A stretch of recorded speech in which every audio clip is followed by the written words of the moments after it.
C'est assez flou en fait. C'est aussi là la problématique, c'est qu'on reçoit des courriers qui sont très peu factuels. C'est un copier-coller qu'on a tous reçu quasiment, qui veut dire la même chose. Que ça fasse 4 ans ou ça fasse plus de 20 ans sur certains ou des partenariats avec la région, mais on ne sait pas exactement quel dispositif ça va concerner. On nous dit tout sur le courrier, en gros, une partie de notre partenariat. Est-ce que c'est réellement ça? Je ne sais pas. Donc le flou est très palpable. En tout cas, on n'a pas la connaissance sur les appels à projets. Il y a des appels à projets sur lesquels la région aussi intervient, les appels à projets avec la DRAC, avec le CNM dans le cas de la musique. Est-ce que ces appels à projets-là sont touchés ou pas? C'est aussi une question. Dans ces cas-là, si ces appels à projets-là sont touchés, est-ce que la DRAC et le CNM vont continuer à les abonder seuls ou pas? Dans ce cas, ce sera encore plus un manque à gagner pour des projets qu'on met en place les uns avec les autres souvent.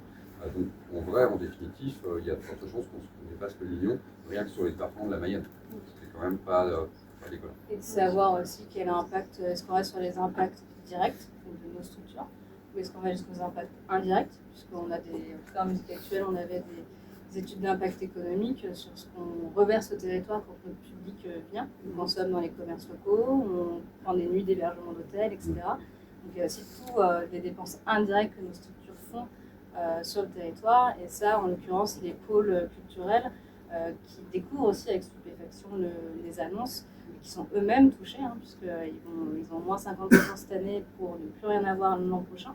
Et leur mission est l'observation notamment de l'impact qu'on a habituellement positif sur les territoires. Et là, ils sont en train de produire toutes les données chiffrées au niveau régional, mais vous notez bien effectivement que ça prend un peu de temps parce que c'est colossal. Nous, on nous a dit, on est surpris, on vous soutient, mais on ne pourra pas non plus faire la balance pour contrebalancer la perte que vous allez avoir. On va essayer de rester au même niveau, mais on n'arrivera pas à vous rapporter en gros ce qui va vous manquer de la région. Donc c'est du soutien en tant que tel, c'est un vrai soutien moral, c'est un vrai soutien sur le territoire.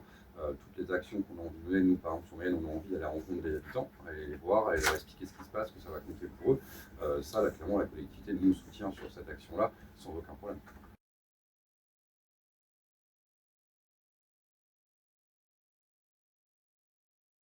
On a un projet de ressourcerie de lieux que la mairie accompagne, et on est sur un village de 1500 habitants avec un budget d'1,3 million qui est quasiment le budget de la commune aussi. Donc en fait, on est deux petits acteurs ruraux qui sont dans une complémentarité d'action où ils savent très bien que la continuité de certains services de proximité nous doivent aussi, c'est un travail de quotidien ensemble, on œuvre ensemble. Et de découvrir ça par voie de presse et par rendez-vous, ils sont très inquiets. Donc ils ont fait savoir effectivement leur inquiétude, leur soutien, mais ils sont dans l'incapacité de compenser la perte régionale. Vous pouvez nous rappeler votre manque à gagner concernant le foin de la rue? Nous, c'est 33 000 euros. Et avec 33 000 euros, qu'est-ce que vous pouvez faire? C'est vaste déjà, à 33 000 euros, c'est à peu près un poste, mais nous, justement, c'est aussi beaucoup d'actions culturelles et la découverte artistique. C'est ce que disait Steven. Notre rôle, il n'est pas uniquement d'être dans du divertissement, des grosses machines. C'est pas vraiment l'ADN de notre festival, c'est d'avoir des scènes de découverte. Et ça, la découverte, ce sera jamais rentable. En fait, l'émergence, on cite beaucoup Zao Sagazan. Nous, on a eu Zao Sagazan l'année où elle n'était pas connue, sur la plus petite scène. Il faut dire qu'il n'y avait pas grand monde, s'il y avait du monde, parce qu'elle commençait à émerger, mais certains ne savaient même pas qu'elle était allée au festival, parce qu'ils n'avaient pas retenu son nom. C'est ça aussi en fait nos métiers, c'est que les gens découvrent des artistes avant même qu'ils soient dans la presse et qu'ils sortent. Et les grosses machines, je ne sais pas comment elles vont s'alimenter demain si nos métiers à nous et nos festivals, nos structures, nos salles de concert disparaissent pour faire de l'émergence. Récemment, il y a eu Chaka Ponk, je crois, à l'Espace Mayenne, et effectivement, on voyait sur les réseaux certains se rappeler qui s'était passé de mémoire en 2006, il y a une vingtaine d'années, au 6x4, avec 30 personnes dans la salle. Voilà, le métier c'est ça. Et Chaka Ponk ne serait peut-être pas sorti et faire remplir l'Espace Mayenne ou je ne sais combien de zéniths si des salles n'avaient pas pris le risque d'avoir 30 personnes. Et là, il faut expliquer le modèle économique qu'on peut avoir avec 30 personnes dans la salle. Et est-ce qu'on crée, nous, de l'économie, mais avant qu'elle soit rentable. Exposer, nous, ce que ça va générer pour nous, mais qu'on reste conscient aussi qu'à un moment ou à un autre, on a besoin de discuter pour avancer, qu'on ne reste pas fermé, qu'on n'est pas... On ne va pas être dans la caricature de ce qui est présenté pour nous là actuellement. On n'est pas politisé, on est là pour être dans la construction d'un territoire, la construction d'actions avec ce territoire-là. que ce soit avec les élus locaux, mais du coup aussi les élus régionaux. Et donc là, c'était la principale mission de cette rencontre ce soir, c'était de montrer qu'on était prêt à discuter pour avancer. Souvent, là, dans les réseaux, on a vu passer beaucoup une assimilation sur le fait que vous pouvez être des partisans de gauche, notamment, d'hommes politiques voilà, qui ont été cités. Et en fait, nous, on a envie de sortir justement de cette notion partisane. On est politisé au sens où on se soucie de la société, de comment elle fonctionne. On n'est pas partisan. Enfin, on a échangé avec des élus de tous bords.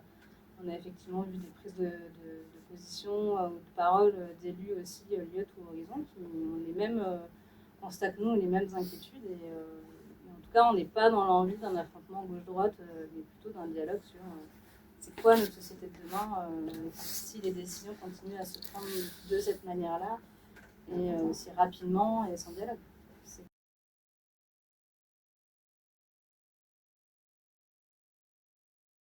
14 000 € de fonctionnement, plus le reste en aide fléchée. Bah oui, pour la scène nationale du département, ça va taper. Effectivement, l'impact, il va être sur une partie de notre budget. On n'est pas loin quand même de 8 à 10% du budget global. Et puis affecté directement sur 2025, c'est-à-dire après-demain. Je ne vais pas tout de suite licencier ou réduire les fluides ou les charges de structure immédiatement, donc ça va directement impacter le budget artistique, et ça représente entre 25 et 30% du budget artistique. Et vous avez pu discuter avec le maire, vice-président de la région? Pas encore, mais j'ai un rendez-vous qui arrive aujourd'hui. Vous avez informé en septembre de ce qui a priori allait arriver, mais sans... Voilà, nous on ne s'attendait absolument pas à avoir 100%. Voilà. On estimait peut-être que ça allait être 50 dans le pire des scénarios, mais 100%, j'étais loin de l'imaginer. La brutalité, si vous voulez, de la situation, elle est rude à recevoir, elle est rude on va dire, à décliner en actes dans les prochains mois. Après, comme ça a été dit, à l'endroit où on est, et particulièrement au Carré, moi je prône le dialogue. Il n'y a que par le dialogue qu'on va réussir à sortir par le haut. Donc il faut savoir se parler de ce que représente ce type de projet, et puis qu'est-ce qu'on souhaite pour l'avenir. Parce qu'on est habitué à gérer le budget, à gérer des contraintes, à gérer des déficits parfois. Et voilà, eux à leur endroit ils le font aussi, donc on doit pouvoir se parler aussi et en chiffres et en projet. On est en tout cas assez compétents pour le faire.